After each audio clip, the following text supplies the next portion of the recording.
So the first concept we're going to hit is the idea of making a copy constructor instead of a copy method. Don't know why I'm stumbling over that. So go ahead and make a new class, lecture H or whatever you want to call it.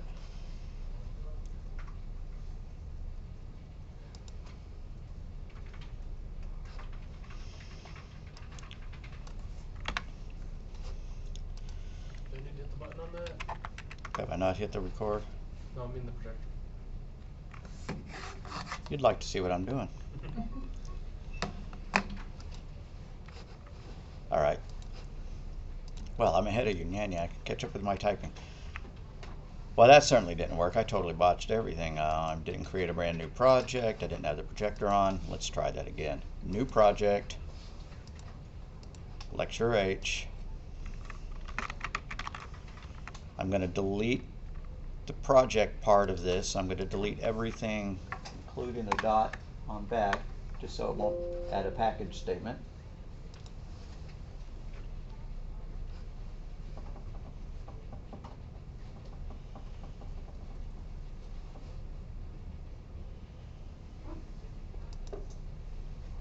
So then we need some kind of class that's got a couple of pieces of data in it.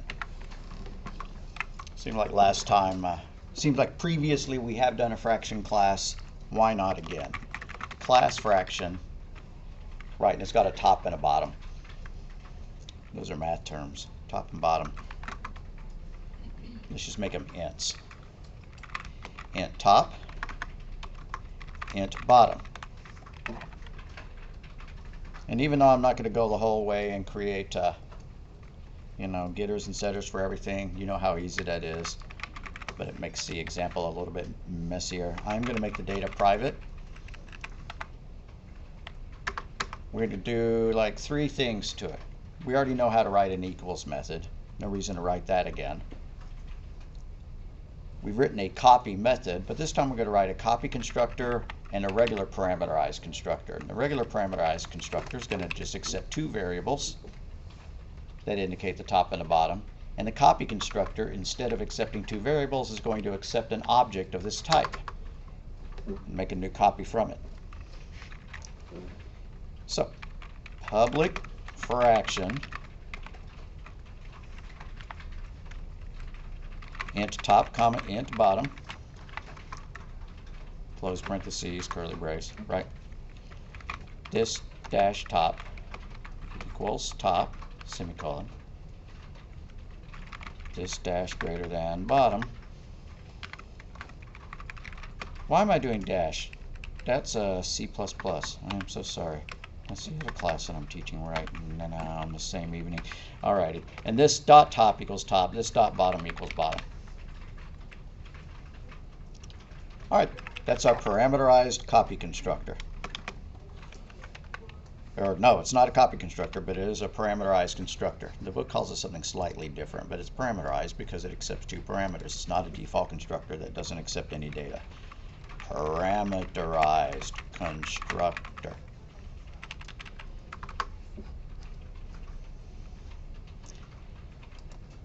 This is going to make the homework a little bit too easy when I give you this example. Oh well, we'll live with it. Let's prove that this works. I'm going to go down to main and just create a fraction.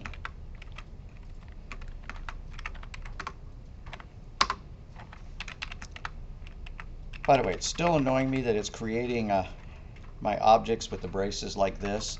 I'm going to change the brace placement. I thought I already had demonstrated this to y'all. I thought I had already done it. I'm going to go to Tools, Options,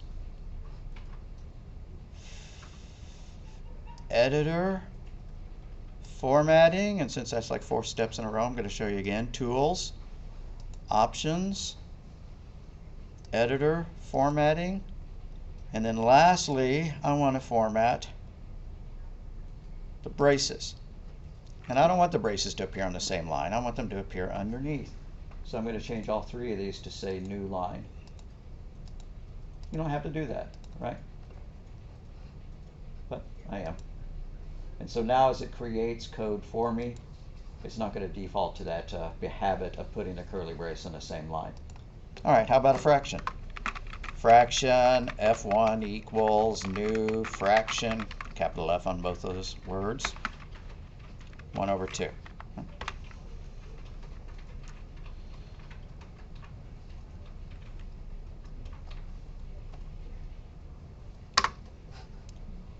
Here's what I want to be able to do, and it doesn't support it yet. Fraction f2 equals new fraction, and please give me a new fraction based on the old one. Now in C++, it's called a copy constructor, and so I borrowed that term from C++. Because it's a constructor that makes a copy. The syntax in C++ is considerably different because C++ does something that's known as assignment overloading, which Java in no way does, meaning that a class can redefine the behavior of the equal sign, or the plus sign, or the minus sign, or multiplication. Any of those operators can be reassigned so that they do something completely different than what you would expect. And so you can come up with some cool syntaxes. Java went, nah, we're not going to do that. Okay, so to support this, temporarily, I'm going to show you doing the same thing that I always tell you not to do. Nope, never mind, it's not letting me do it. Maybe if I saved it, it would. Click on the warning and ask it to create it, right? We don't really do that. But there's the constructor. Didn't exactly do what I wanted. It actually got pretty close. I'm going to type it in by hand anyways. So constructor is a method that has the same name as a class. You want to make it public. Public fraction. Now this constructor accepts another object of type fraction, another reference to a fraction object. So fraction other in parentheses. And so this dot top equals other dot top semicolon. And this dot bottom equals other dot bottom semicolon. You see what I mean?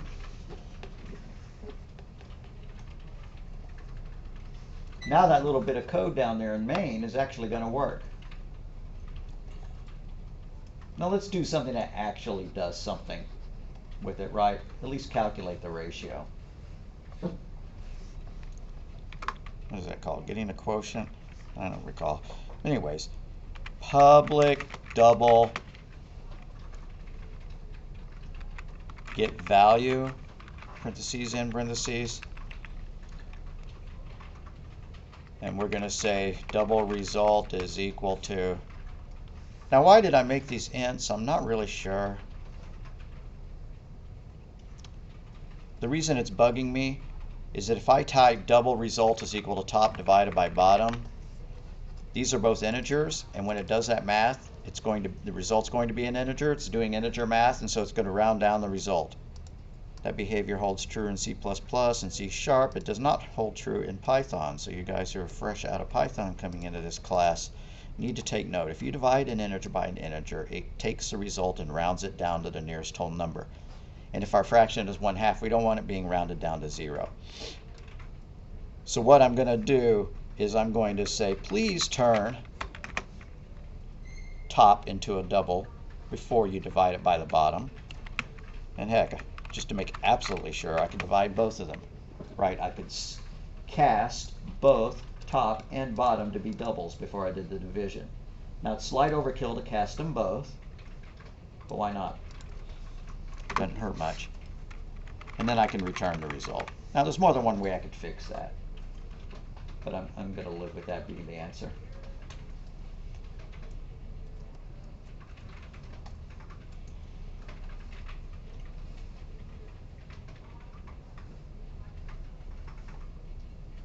Now let's add a toString method so that when we try to print the fraction, it'll print the values, and it'll also print, it'll print 1 over 2, and then in parentheses it'll print 0.5.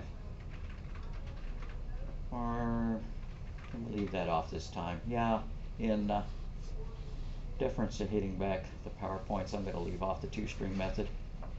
Instead, I'm just going to print out the value of one of these fractions.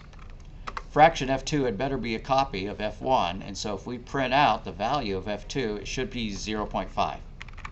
So double value equals f2 dot get value, capital V, and then I can just print it out.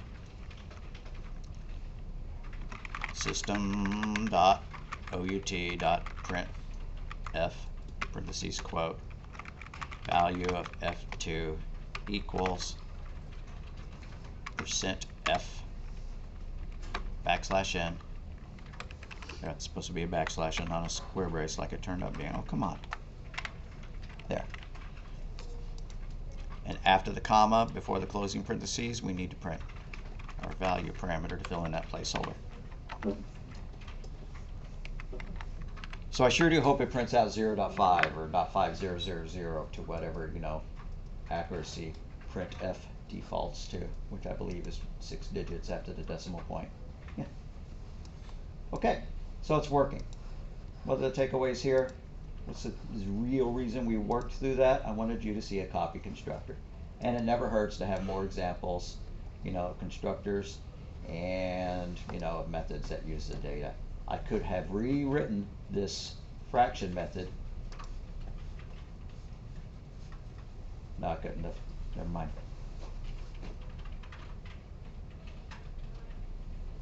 It seemed like last time we did this, I found a way of calling one constructor from another, and I've already forgotten how I did it. This. Is that what I did? Did I just say this parentheses other dot top, comma, other dot bottom? If so, that's pretty awesome. That works. Yeah, cool. So that calls this constructor passing in these two values. So I didn't have to do it that way. I kind of like leaving it the other way. I'm going to go back and leave it the other way. Just to let you know, you could have done it that way. Thanks for remembering that. Anybody got typos that you would like?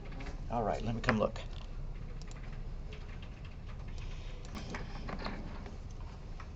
Okay. We managed to do an entire chapter in one day last time we were here. So onward to the next one, which I believe is arrays. Hopefully you hit arrays in beginning Java. We're going to hit them again, hopefully hit them harder. And then we're going to move on from arrays to abstract data types like stacks, and queues, lists, and maps, which is what Java calls dictionaries. Some languages call them dictionaries.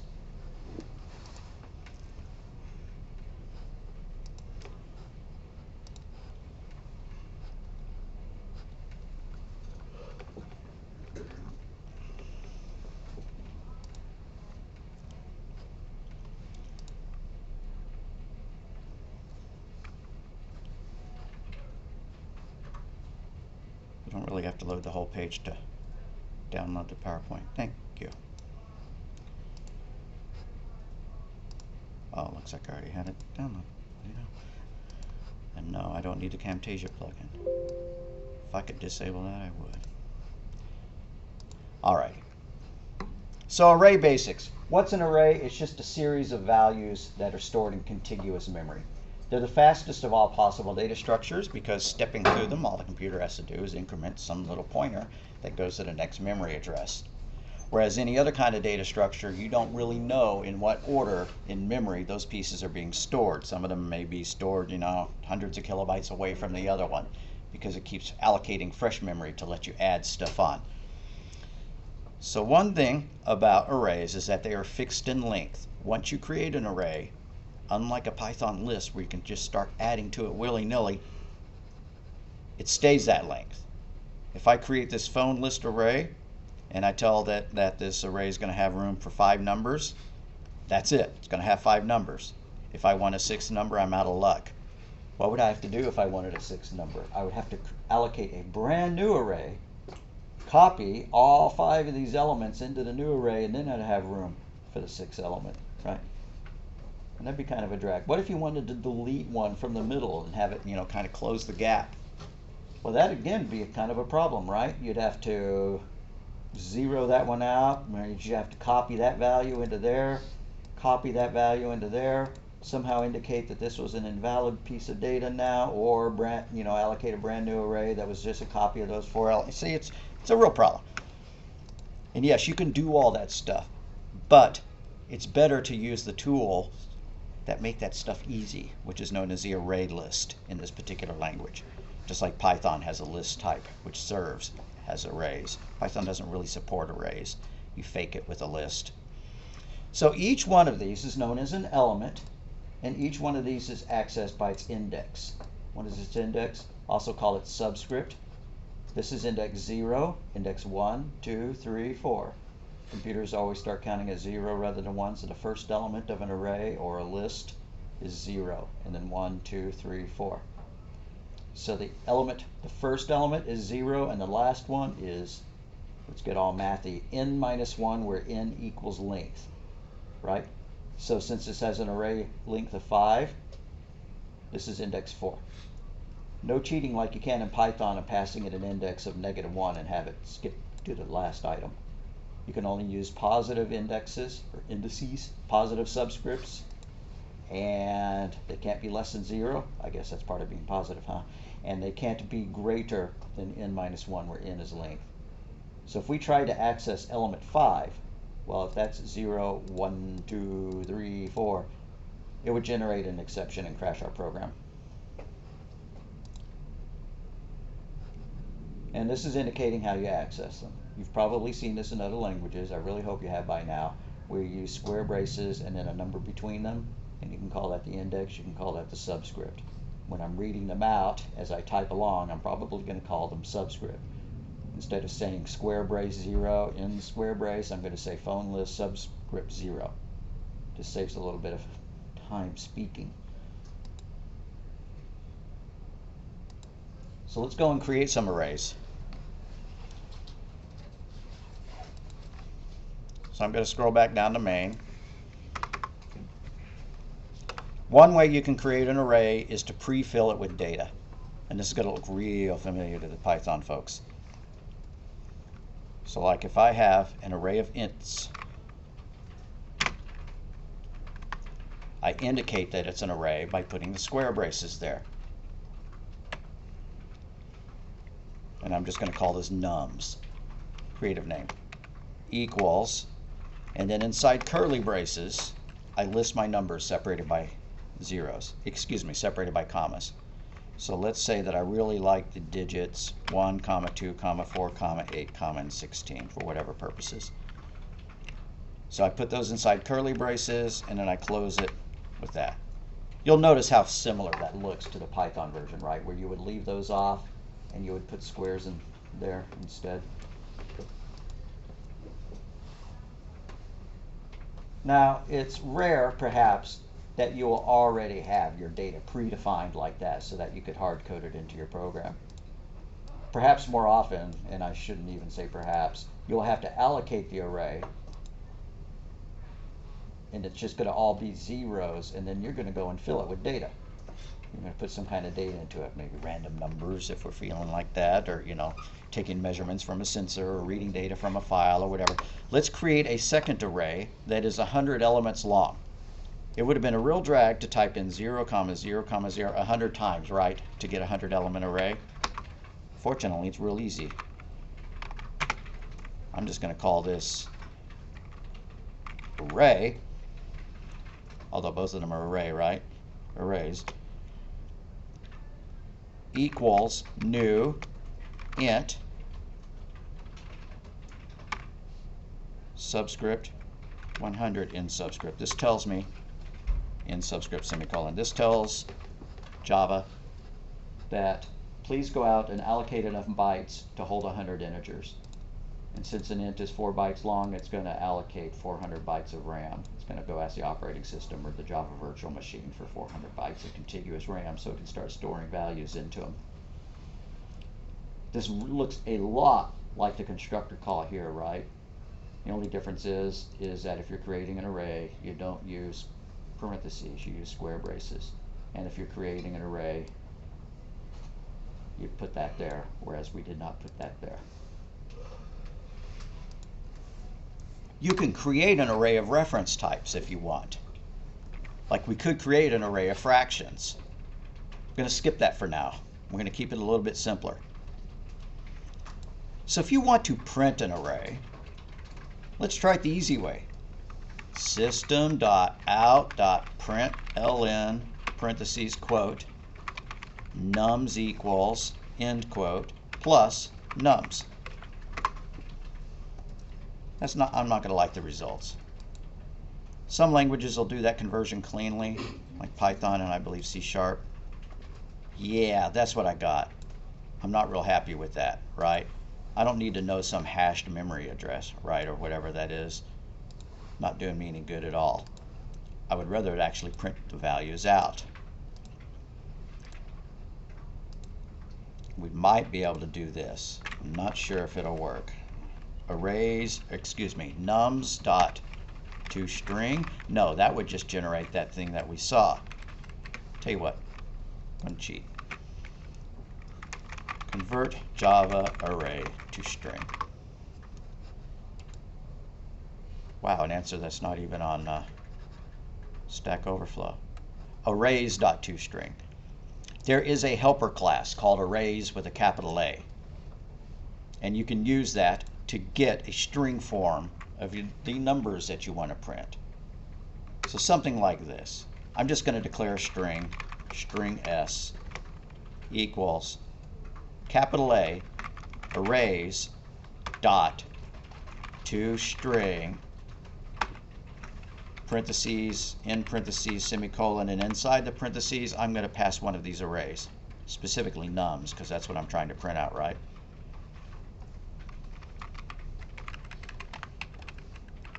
And so I need to modify my print statement just to print out s. Right. Print nums equals end quote plus s. That's a nice, fancy, really quick way of dumping the contents of an array to screen. What if the array was 10,000 elements long? Would we have wanted to do that? Not really. But for short debug purposes, that's fine. Doing that just so that I can see the contents of my array. Feel good that the code's working so far. We're also going to need to know how to print them by hand. And what do I mean by hand? With a loop.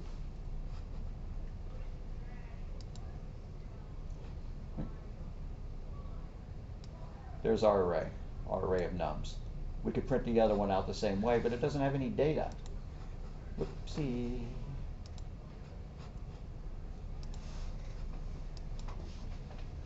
So if I did s equals arrays with a capital A and an S dot to string capital S parentheses array in parentheses semicolon, and I print it out the same way, might be faster just to copy and paste that print statement.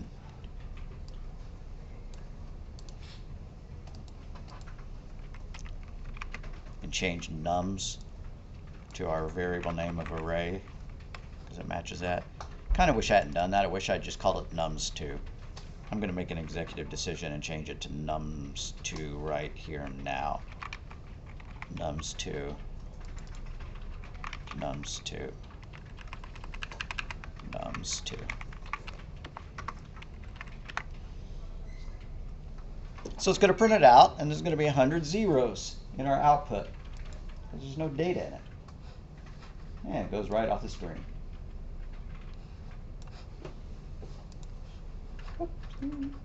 Let's put some data in it. Lots of different ways of putting data into an array. We could ask the user to enter some data.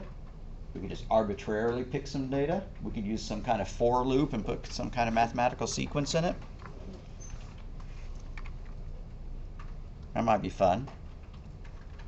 My definition of fun might be different than yours, but if we wanted to put all the multiples of 10 in the array, 10, 20, 30, 40, 50, 60, 70, we could do that. How about we just fill it full of random numbers? And I totally don't want to botch this. So I'm going to go and sneak a peek at how to use the random class to get an int.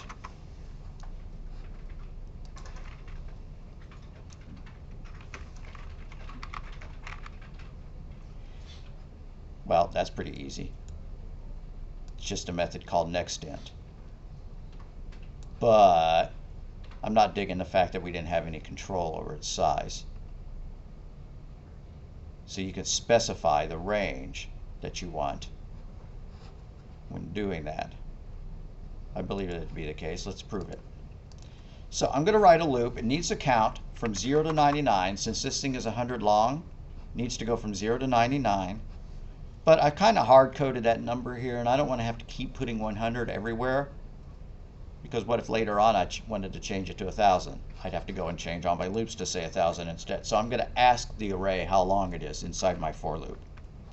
So for, parentheses, int I equals 0, because that's the first element of every array, I less than nums2 dot length, no parentheses this time, unlike a string. A string is an object, and dot length is a method, so you have to call it with parentheses. But an array, I guess technically it might still be an object, but that's a property of it. It's a variable, so you don't put parentheses after it. And so after that length, semicolon, I plus plus, close parentheses. Now I needed to import the random class to get this to work. I'm going to cheat and let NetBeans do it for me, but I'm going to need my random object in order to generate the numbers. That's different from Python, where you just imported the random class and boom, you're ready to go. In this one, we need to create a random object.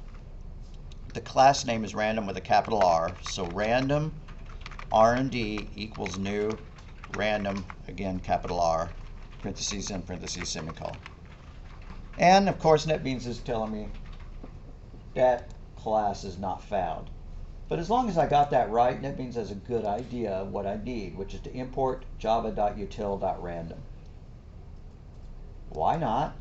But as I've done previously, see, if I just imported java.util.star, I would have been happier off. It's weird that it added this import automatically for me, but it didn't add this import automatically for me. I absolutely do not remember adding that import.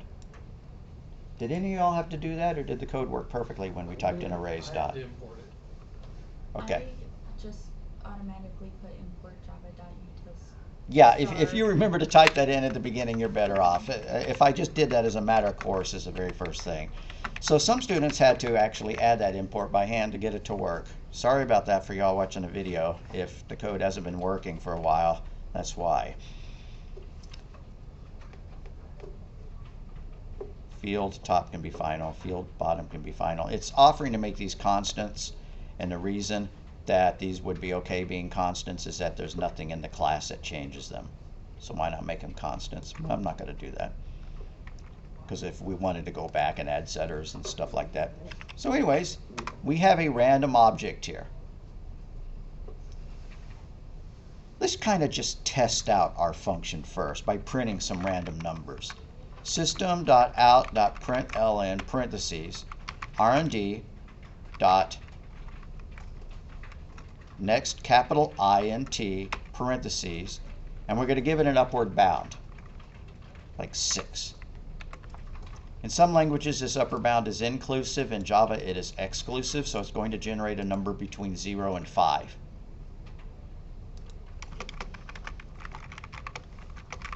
If I want it to look like a die roll, you know, you roll some dice, they're supposed to be 1 to 6, I should add 1 to the result.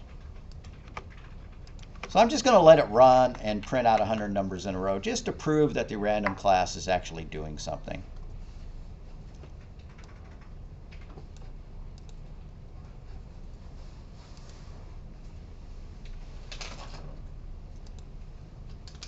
And there we go, right? Printed out a whole bunch of numbers. 3, 3, 4, 3. If I run it a second time, thankfully they're not even the same numbers, so unlike C++, you don't have to seed it with a random time value. As soon as you create the object, it seeds itself. However, if you want to, you can specify a seed value, meaning that it would generate the same value sequence of values every time, which might be good for testing purposes. Not gonna. Okay, so rather than print it out though, we want to copy those values into the array. So I'm going to delete a lot of this stuff here, and I'm going to say nums2 subscript I in subscript equals R&D dot next capital INT parentheses 6 in parentheses semicolon.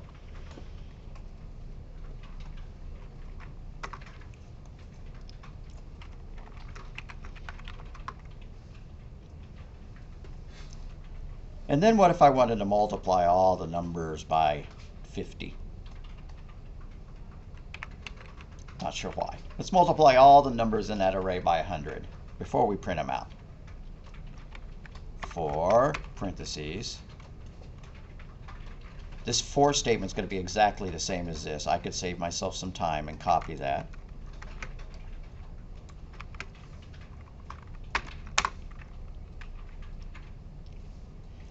And we're going to say nums2 subscript I times equals 100.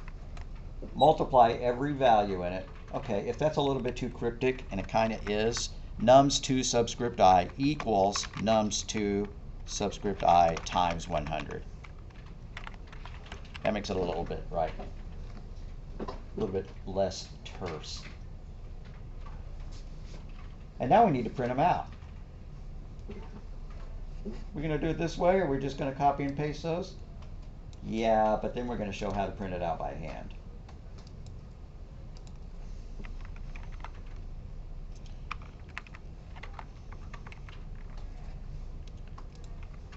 And I'm going to change my print statement to be slightly more evocative.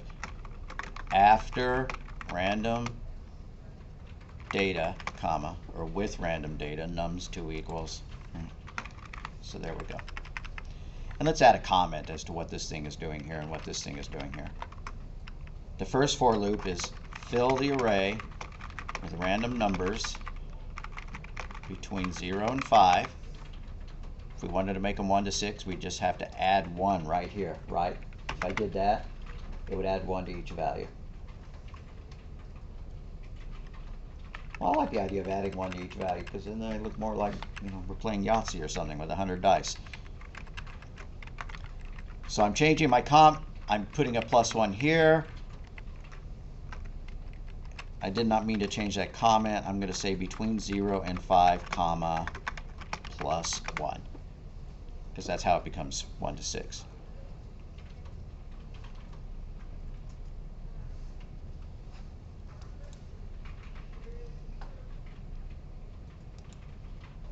All right, there's our numbers. 300, 400, 300, 200, 300, 100, right? Looks random enough. Am I going to ask you to go through and multiply all the values in your array by 100 again? Probably not, but you need to know how to do something like that. What if you needed to step through the array, but you weren't going to change the values? Right?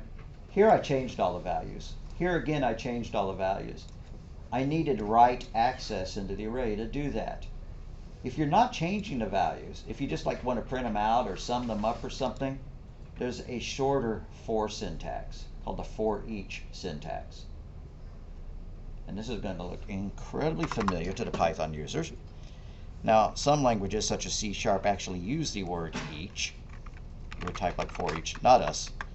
Java reuses the word for, but it looks like this. For, and if I was going to talk this through, I would say for every int in nums2.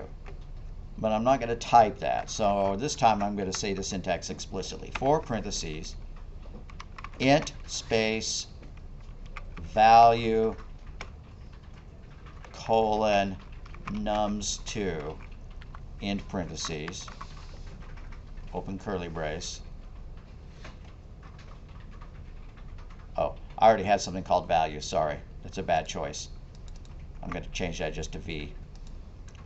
Why not use I like I did up here? Because to me, I kind of indicates index. That tends to be what I use it as an abbreviation for.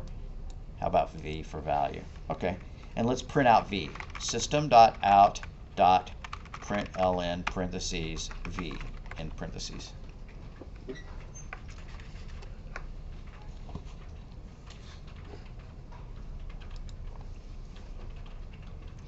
And now it's going to print 100 numbers in a row.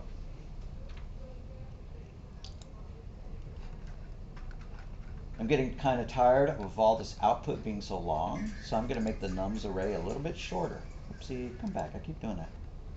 How am I going to do that? When we created our array originally, we said please make it 100 long. Let's make it a little bit more manageable. Let's make it just 10. It'd be even more cool if I defined that as a constant or as a variable, right? But since we can always call dot length to find out how long it is, it's not as important to define it as a constant as it is in C++, where there's not many ways of asking the array its length. There are ways that work in some contexts and not in other. Okay, I'm liking this a lot better, right?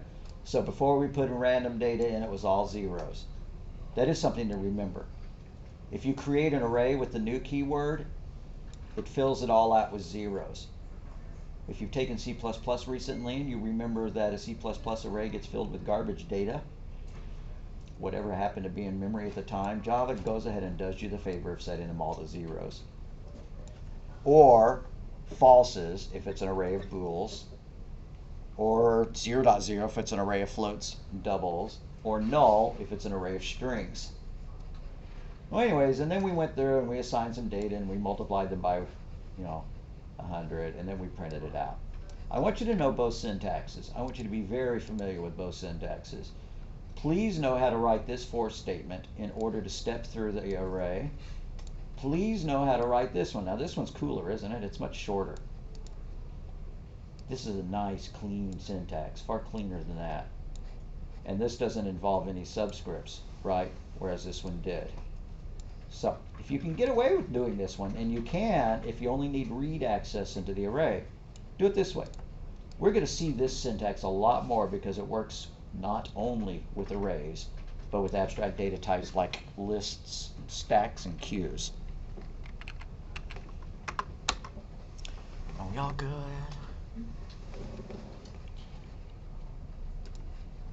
We sure did talk a long time for only having got to like page 2 of the PowerPoint. Array basics. We know what arrays are now. We know how to access them by their index value. If I wanted to change the fourth element to 3, I would type something like phone list subscript 4, since that's the last element, equals 3. That's a pretty cool phone number. Now really, if you're going to store numbers in here with zeros in the beginning of them, this had better not be an array of numbers. It would need to be an array of strings. Also, somebody might be putting dashes and parentheses and all the fancy formatting that people like to do with phone numbers. But here they're showing assigning it like it was an integer. I just have a small beef with their example, because how would you convince an integer to have a couple leading zeros? You could enter them that way, but then as soon as you print them out, these leading zeros will be gone. So to declare an array, you give the data type, you follow it with square braces, you give a variable name. And then on a new line or on the same line, variable name equals new. It's kind of underlining and making it hard to read, sorry. Long, and then inside the square braces, the length of the array. So, like I said, it's legal to combine them into one. Declaration, creation, and assignment.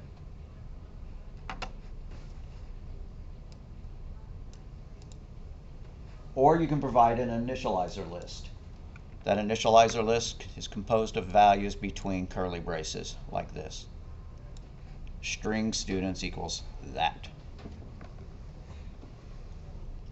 Maybe worth spending a moment to talk about array of strings. What if we did this? String, square braces, names equals new, capital S string. And let's just make this like 3 long. We don't really need a lot of names. So inside the square braces there, I'm putting a 3. Now let's print them out. Let's just use for each because it's nice and fast. For, parentheses, but these are not ints, they're strings. string space v colon names into parentheses system.out.println parentheses v. And yeah, I left off the curly braces this time. You can do that if the block of code is only one line long. So I could have done that for a lot of these, right? So far, every one of these loops has only been one line of code. So every one of them I could have left off the curly braces. All right, and look at that. That's exactly what we didn't want to see. Null, null, null. Couple ways to fix that. One is that we could check the value, and if it's null, print out an empty string instead. Another is that we could go through the array to begin with and set them equal to empty strings. All right, do it again. Like this. But it would take a for loop with an index in order to do that. So do we feel like initializing all of our strings, or do we feel like checking them as we print them out? In this particular case, I think I feel like checking them as I print them out. So curly brace there, close curly brace there, and I'm going to do if v not equal null in parentheses, go ahead and print v out, else system.out.println parentheses double quote in parentheses semicolon, like that.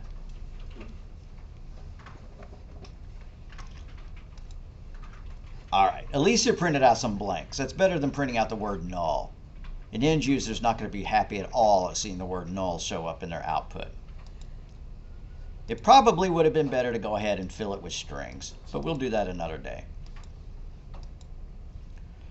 So that's just illustrating that the default value of an array, all the elements, if you don't use an initializer list, are going to default to 0. But if it's Boolean values, a 0 is treated like a false. And if it's a reference type like a string or any other object, an array of fractions, even, then 0 is a null, meaning one hasn't been created yet.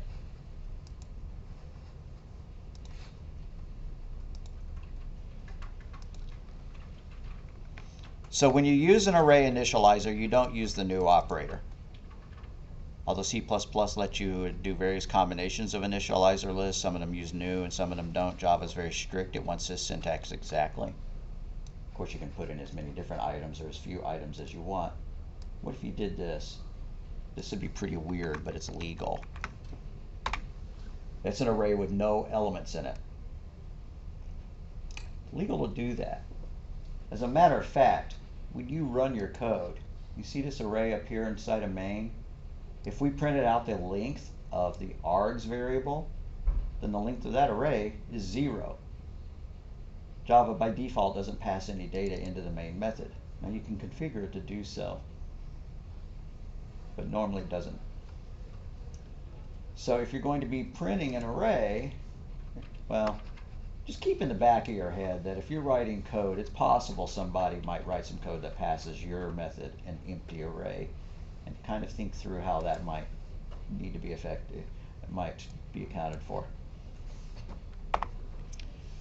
So the default values, as mentioned, 0, or if it's a floating point, 0.0, or false or null.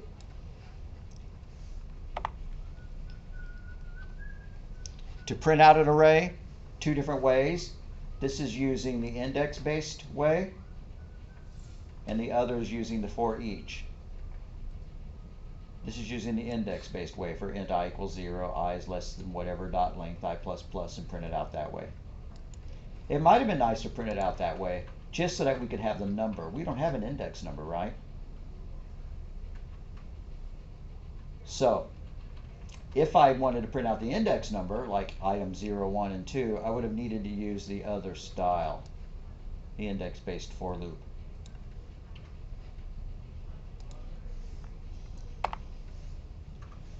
Partially filled arrays. What's a partially filled array? Partially filled array is one that's not completely full of data. Like what if the user is entering data and halfway through, they're done. So your array is allocated to 100 elements, but they only entered 50 pieces of data. They only had 50 pieces of data. They didn't make a mistake. It's just that that's how many are in it. Well, you need to keep track of how many good pieces of data are in it, because what would happen if you tried to average all your test scores? There were only 50 test scores to average, but it divided it by the length of the array, which was 100. Then the average is going to be, half of what it should be, right? Or what if there was only 2 test scores in it? You added those together and then you divided it by 100 to try to get the average. Well, then you divided the sum of 2 test scores by 100 and you're going to get a very low average. So to handle a partially filled array, you have to keep track of how many data items have been added to it.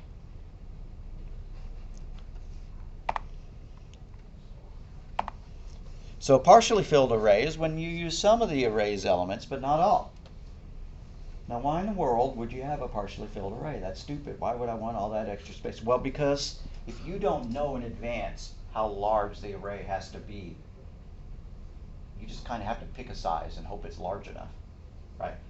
So if I don't know in advance how many tests I'm going to be giving in this class, but I want to allocate an array to hold test data, then I better pick a value large enough, right, to handle kind of like the maximum value I think that I might need, plus even some more, just to give myself some comfort. Because it's a real pain to expand an array. An array is fixed in length. Once you allocate it, it's that size. If you want to reallocate it, you have to copy all the old data back into it, make a new one, right? So it's a lot of trouble. So you wind up making your arrays larger than the data set sometimes if you don't know how many pieces of data in advance. What if you have some kind of sensor that's taking readings, but you don't know how long the device is going to be on? It takes a reading every minute. You leave it on for 60 minutes, you would have needed 60 elements. You leave it on all day, and you're going to need 24 times 60 number of elements in it. Now, about the time that you're dealing with something like that, there are better data structures than arrays. You need a data structure that grows and shrinks as you add data to it, and that's called an array list.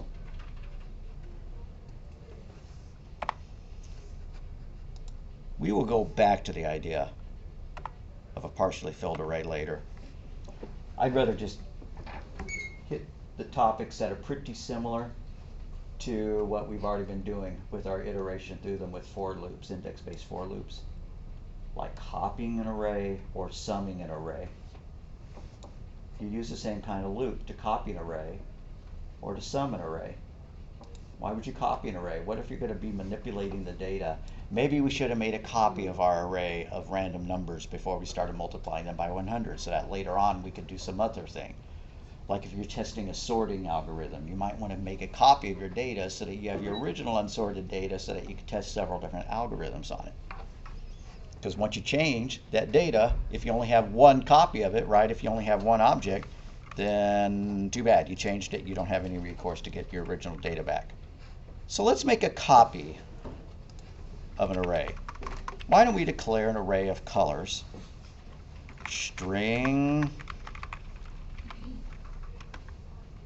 subscript in subscript, colors equals, curly brace,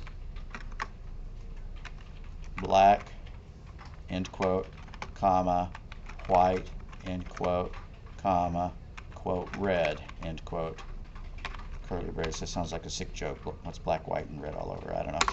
Now here we go. Let's make another array that's a copy of that. I can think of 3 ways of doing that. And I would do one of the other 2 ways in a real-world application because the Java API comes with routines that'll make a copy for you.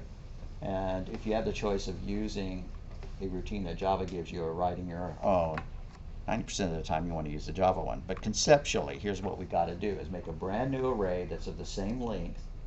So we're going to make a copy of the array by allocating a new array of length 3, and then one by one copy the values into it. So let's allocate a new array, string, subscript, and subscript, colors underscore copy equals Now, I don't necessarily know how many there is here. Right now I have 3, but I'm not going to be lame and do this. New string subscript 3 in subscript, because then if I went and I added more colors or I took one out, then this variable is no longer valid. So instead I'm going to ask the array to tell me its length. So instead of 3 there, I'm going to type in colors.length. Alright, now we have an array big enough to hold all the data, and we just need an index-based for loop to copy the elements from the old array to the new one. Because here's what would not work. If I did this, colors copy equals colors, now I just have 2 references to the same array. And I've talked about that at some length before with objects. You set 2 things equal to the same thing, it's just like having 2 street signs to the same house. If you go to that address and paint the door red, and then the next day you use the other street sign, it's still pointing towards the red with the same, a house with the same color door. My examples are goofy. Anyways, this does not copy the array. It just has 2 variables now with the same address that are pointing to the same memory. So instead, I need to copy the values in. For parentheses, int I equals 0, semicolon, I less than, and since both of these arrays are of the same length, it doesn't matter which array I ask for its length. So I'm just going to use colors.length again. Colors.length, semicolon, I++. Open curly brace. Although since this is only going to be 1 line of code, we can do without the curly braces. Colors underscore copy subscript I equals colors subscript I. See what we did? We're stepping through the original array, copying them one by one into the copy of the array. This took 4 lines of code. It could have been done with 1 line of code if we had used the arrays class. So the above shows a manual array copy, and when I say write manual, I mean hand coded by the programmer. Right. And here's how you would do it. String subscript in subscript copy to equals arrays dot copy of parentheses colors in parentheses semicolon. Yeah, it didn't work.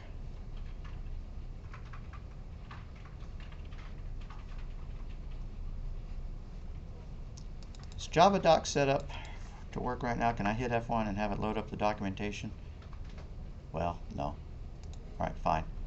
I'm going to type this in a little bit more carefully. Arrays dot copy of parentheses. And what is that 0 there? Int new length. So it's not checking the length of the original. I thought that if you left that off, it would default to the length. So, okay, fine. Colors, comma, colors dot length. And it's still not going to work. Oh, derp. There we go.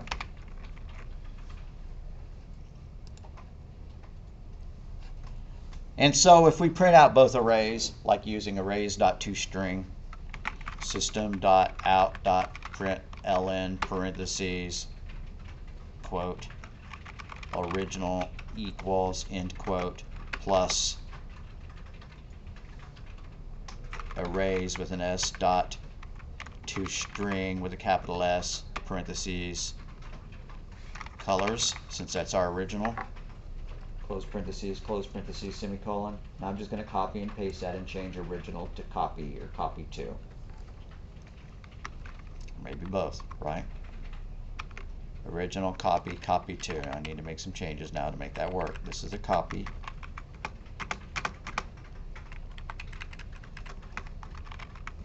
And this is the copy 2.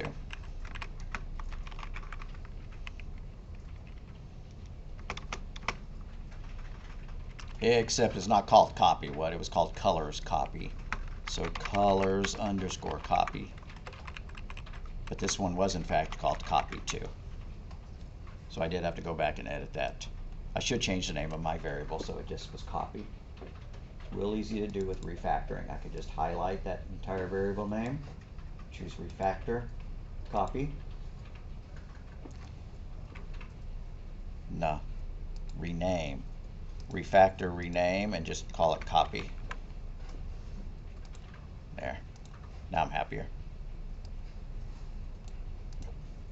And so the above shows a manual array copy. This shows using the arrays class to make a copy. And there's even a third way, but this is good enough, right? And the third way is a different call, and it's not a part of the arrays class, and I kind of forget how you do it, so I'm not going to bother. It's a little bit more sophisticated because you can specify a starting position and an end position. So like if you want to copy only 10 elements out of an array and you want to start that into position 90 of a different array, then you can modify the parameters to get it to do all that. So I really ought to talk about it. I'm still not gonna. Alright, so if we do this, it makes 2 references to the same array. So if we change it using one reference, then when we try to print it out for the second reference, it's going to be changed for that as well. Not good enough. So when you make a copy of an array, you want the copy and the original to point to different objects. Just like if you're making 2 months worth of sales, you would need 2 different arrays. And so what do? Here's your original data, and here's your copy of it. Allocate another array that's of the same length as the original, and then you use an index-based for loop to copy the original value at that index into the new array at that index.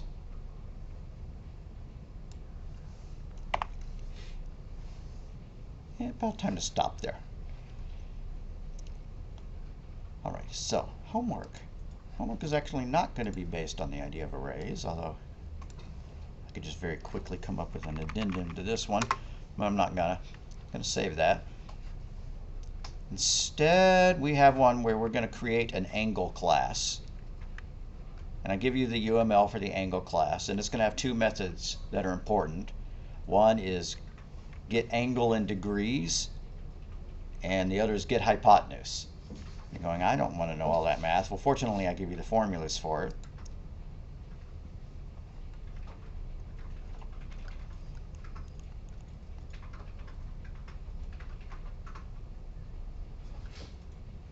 You are going to be there, I hope. Yeah, here we go. Right. So, the class, just like our fraction had a top and a bottom, this is going to have an x and a y. Well, that's not quite right, but anyways, right, it's going to have a rise over run. And depending upon what the rise and the run are, the degrees is different. If this is a 45-degree angle here, then the rise would match the 1 exactly. So we're going to add a get angles in degree and a get hypotenuse. Well, what's a hypotenuse? The hypotenuse is just that diagonal line. And there's a formula for it called the Pythagorean theorem. So you're going to write an angle class, and it's going to look like this. It's going to have 2 variables, rise over run, and honestly, these should be private, right? Not public. I should put minus there. And then it's going to have a constructor that accepts the rise and the run. And then it's going to have a copy constructor, just like we did at the beginning of class. And then it's going to have 2 methods, get angle in degrees and get hypotenuse. All right, so get angles in degrees. Here we go. I give you the code for it. You calculate the slope, which is rise over run. You use arctangent. This is way too much geometry, right? And then you convert that arctangent, which gets returned as radians, into the kind of degrees that we like to see, right? Like the 360 degrees in a circle, and then it returns that. You can just copy and paste this into your angle formula. into your angle class. And then get hypotenuse. I don't give you the whole method, but here's the formula for it. Since it's a squared equals b squared plus c squared, then c is equal to square root of a squared minus b squared, something like that. If we look here, I've got that rise times rise plus run times run is equal to the hypotenuse. Well, then I said it wrong, but that formula is correct. So what is the main driver code going to do once you do this? It's going to create an angle. It's going to ask the user for a rise and a run, right? For a horizontal and a vertical. And it's going to create the angle from that, and then it's going to create a copy of the angle using the copy constructor, and then print out the hypotenuse and the angles for both of them. So, sample run. Creating angle number 1. What is the rise of this angle? 10. What is the run of this angle? So it's a 45-degree angle. It calls the get angle in degrees, which returns 45 degrees. And then it calls get hypotenuse, which returns 14.4. Then using the copy constructor, it makes a copy of it. And then it calls those two methods again. And it used printf.2 in order to just display 2 decimal places rather than 6. That makes sense, gang? Okay. Some folks are a little bit behind on the homework. If you're stuck, please contact me, right? Please, please, please don't get any further behind, because this has been the review part. Let's stop now. There should be a Dropbox created. I just need to publish it.